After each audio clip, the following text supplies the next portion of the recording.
ఓం శ్రీ గురుభ్యో నమః. Welcome to our channel. ఈనాటి ఎపిసోడ్లో మనం చూడబోతున్నాం ఐ ఎక్సర్సైజ్, అదే ఐ యోగా ఎలా చేసుకోవాలి అనేది. ఐ ఎక్సర్సైజ్ గురించి చాలా ఎపిసోడ్స్ ఇప్పటికే మనం చూస్తూ ఉన్నాము. చాలామంది మనకి యూట్యూబ్స్లో కూర్చొని చెప్తూనే ఉన్నారు. అయినప్పటికీ కూడా మనం ఒక్క 2 minutes మన ఐస్ కోసం మనం కేటాయించలేకపోతున్నాము. ఈరోజు స్పెట్స్ లేని వాళ్ళు ఎవరు చెప్పండి? ఒక 10 మందిని తీసుకుంటే ఎంతమందికి స్పెట్స్ లేకోకుండా వాళ్ళ కళ్ళతో చూసేవాళ్ళు ఉన్నారు? మీరే చూడండి బయట. సో ఐ ఎక్సర్సైజ్ చేయడం వలన ఐకి బ్లడ్ సర్క్యులేషన్ అనేది బాగా జరుగుతుంది. ఐ స్ట్రెయిన్ అవ్వకుండాను వాటివి కూల్గా ఉండడానికి కూడా హెల్ప్ అవుతుంది. అంటే లైక్ సిస్టమ్ యూస్ చేయడం, మొబైల్ యూస్ చేయడం అనేది నవేడేస్ ఎక్కువ అయిపోయింది. కాబట్టి ఐ స్ట్రెయిన్ అనేది కూడా చాలా ఎక్కువైపోయింది. కొంచెం రిలాక్స్ చేస్తూ వాటికి morning time or evening time మీరు ఫుడ్తో కూడా సంబంధం లేదు, ఎనీ టైం మీరు ఈ ఐ ఎక్సర్సైజ్ చేయడం వలన మీ యొక్క ఐ సైట్ని మీరు కంట్రోల్ చేసుకోవడానికి చాలా హెల్ప్ అవుతుంది. నెక్స్ట్ వాటిని వెల్కమ్ చేయకోకుండా ఉండటానికి హెల్ప్ అవుతుంది. ఐ విజన్ అనేది చాలా బాగా ఉంటుంది. ఐస్ రెడ్డిష్గాను లేకుంటే చూడని కానీ ఫేస్లో మనకి ఐస్ షైన్ అవుతూ కనిపిస్తే చాలా అందంగా ఉంటాయి. ఈ విధంగా ఉండాలంటే ఇలాంటివి మీరు కంపల్సరీ చేసుకోవాల్సిందే. సో ఎక్కడ కూర్చుంటే మీరు అక్కడనే కూర్చోండి, ప్రశాంతంగా కూర్చోండి.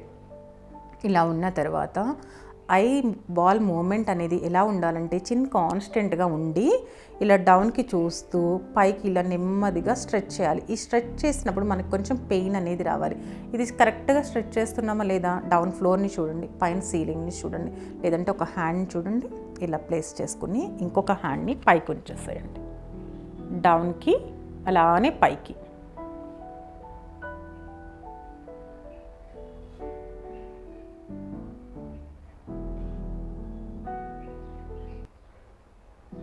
ఇలా చక్కగా ఒక 10 counts అయిపోయిన తర్వాత ఐ బాల్ కాస్తంత రిలాక్స్ ఇచ్చేసేయండి.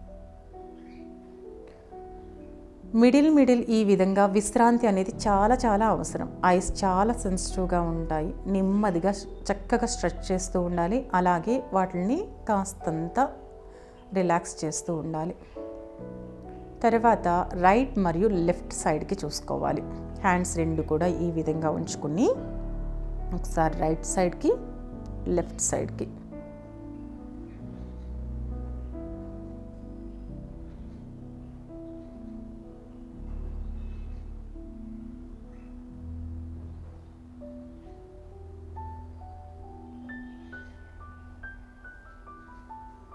ఒక 10 counts తర్వాత నెమ్మదిగా ఐ బాల్ని రిలాక్స్ చేసేయండి.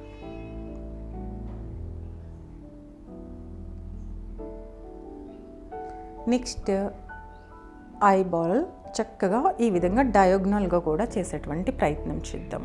ఒక హ్యాండ్ని ఇక్కడ ఉంచుకుని ఇంకొక హ్యాండ్ని ఇలా పైకి, ఈ పైన ఉన్నటువంటి ఫింగర్ని ఇలా ప్లేస్ చేసుకోండి. చక్కగా వక్ర దృష్టి.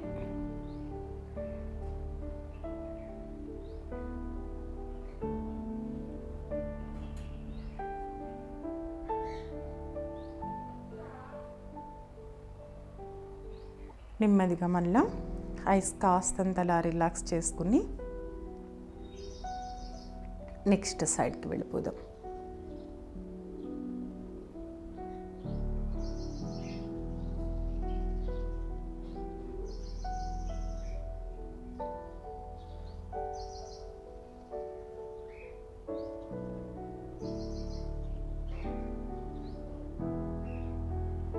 రిలాక్స్.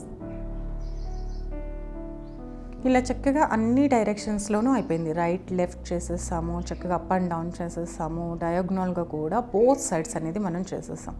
సో ఇప్పుడు ఐ బాల్ని చక్కగా క్లాక్ వైజ్ డైరెక్షన్లో కంప్లీట్గా స్ట్రెచ్ చేస్తూ అన్ని డైరెక్షన్స్ కూడా క్లియర్ అయ్యేలాగా మనం స్ట్రెచ్ చేయాల్సి ఉంటుంది.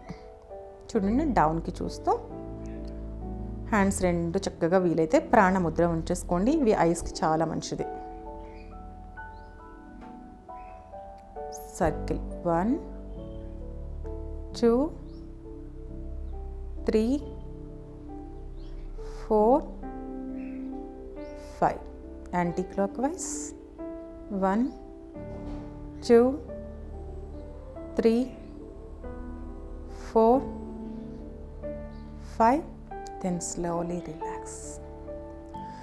చక్కగా 2 పామ్స్ని కూడా బాగా రబ్ చేసేసి ఐస్ మీద ఈ విధంగా ఉంచి చక్కగా రిలాక్స్ అవ్వాలి.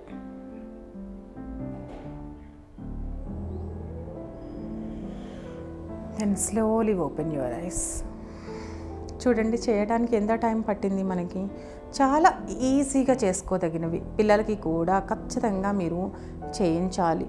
+8 ఇయర్స్ దగ్గర నుంచి మనం ఉన్నటువంటి లైఫ్ పీరియడ్ అంతా కూడా ఖచ్చితంగా వీటిని రెగ్యులర్గా సాధన అనేది చేయడం చాలా చాలా ఇంపార్టెంట్.